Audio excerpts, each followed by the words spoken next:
Hello everyone and welcome to another Starbase video. As you might have noticed, we just released a new trailer for Starbase. This trailer, as well as all the other Starbase videos we've published, have been filmed entirely in-game. Nothing has been added in post-production and no scenes have been animated separately. We filmed everything by simply starting up the game and controlling the ghost mode as the camera. The robots you see in the trailer are real players doing their job as actors, so filming the trailer wasn't actually too different from filming a live-action video. We did, however, have a few custom emotes made specifically for the trailer, which you can see at work here. This is the emote that was used in the scene where the two robots discover the city on the moon. However, as Starbase hasn't yet been made public and only us here at Frozenbyte have access to the game, we only had a limited number of players available to act in the trailer. Nevertheless, we wanted some of the scenes to have a lot more ships than we had employees, and thus we had to improvise. So, in order to create the trailer scenes with a massive number of ships, we used a mixture of real players and simulations.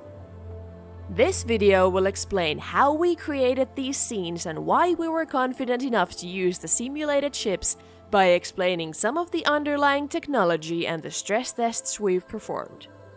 At first, all of the extra ships we used were just ships that had been modified using the in-game programming language.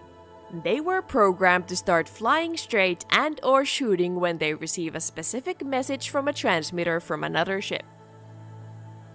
So, for example, in this scene, we had one person whose job was to change the transmitter's message to A so that the ships start flying.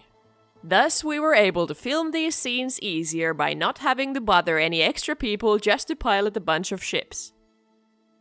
However, for example, in these battle scenes, all of the ships are piloted by Starbase developers actually fighting each other. Then we decided that it would be great to have a lot more ships than that in some of the scenes, so we began testing our technology. So here we are testing the rendering performance with 1,000 ships. From this distance, the ships we see are the LOD versions of the ships. This means that the 3D model's level of detail has been reduced when the ships are seen from far away in order to make the rendering more efficient. When we move closer to the ships, they fully load and we can see that the ships can be interacted with and damaged. However, the LOD ships don't take damage as we are only fully loading some of the closest ships. But if the LOD ships were actual player ships, the damage would work on the LOD versions of the ships as well, since the damage would be calculated on their end. Now let's move on to testing Netsync. Let's add 1,000 ship LODs that are spinning, which is the most demanding on the networking side.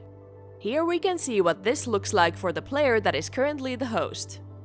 In the corner there's the same view from another player who is a client.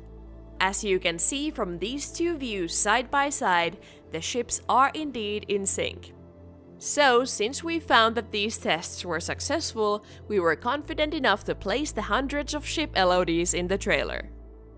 Here are all the scenes where we used the LOD ships.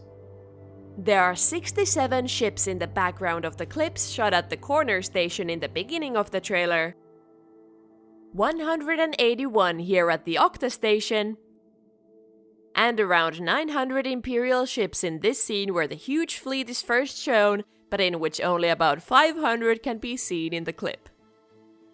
Then there were the scenes shot at the city on the moon, where we used 51 ships.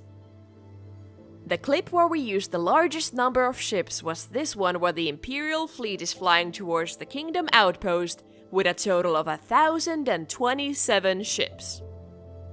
Now, the tests we performed weren't by any means foolproof ways of testing how many ships the game can handle, but that's what we hope the alpha will help with.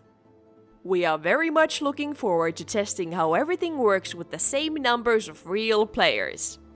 Remember to join our Discord server for all the latest news about the upcoming alpha access at discord.gg/starbase.